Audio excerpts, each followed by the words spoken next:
Hi, Ash Popat here from ashpopat.com. This is video 2 of our 30-day YouTube video challenge. Now, I thought what I was going to do today is just give you a bit of information as why I'm doing the 30-day challenge. Now, I was challenged to do this because the person who asked me to do this, or more like challenging me to do this, knows A, I love a challenge, and B, I hate making videos. I hate the actual thought of being in front of this camera and talking to you like I am now. I've always found quite daunting and I find rather uncomfortable.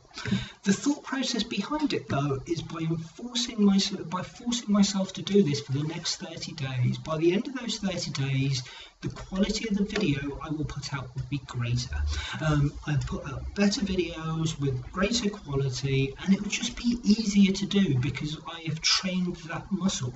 By training that muscle, what I mean is, if you think about any level of athlete, you just don't go out and achieve the things they achieve in their first day. Mo Farah wasn't able to run the times he was running the first time he tried. Usain Bolt didn't run those times, wasn't breaking world records the first time he went to a track. Roger Federer wasn't able to hit that backhand as well as he does now the first time he tried, but he's trained that muscle until he got to a point where he was able to do it. And this is what, by doing anything that you're uncomfortable with, the idea is not to shy away from it, but to face it head on and train the muscle, essentially. Also, you find the more you do something, the more experience you gain in doing that activity. The number of times you fail, the number of times you fall over, the number of times you just get things wrong, that they dwindle. You start making mistakes less and less often, and things you produce start to be more valuable and give more content. What I want to say is, I could have waited until I had the perfect lighting, the perfect sound equipment. I'm hoping this is getting the job done, but I could have waited until I had the perfect setting to be able to start this. But if I did that, I probably would have never started, because that perfect moment very rarely comes along. What you need to do is create the perfect timing and create the perfect moment, and for me it is right now. Another analogy I want to give you is, sometimes you need to stop worrying about what it's going to take you to achieve your goal. You don't need to know exactly what you need to do to get there. There will be turns in the road, there will be detours, and you just need to adapt is the main thing. An analogy that I think is really good is one of your sat-nav in your car. Now, say you wanted to take a journey to Leeds, you put the postcode in your sat-nav, and then you take it one step at a time. You get to the end of the road, it turns right, it tells you to turn right, you turn right.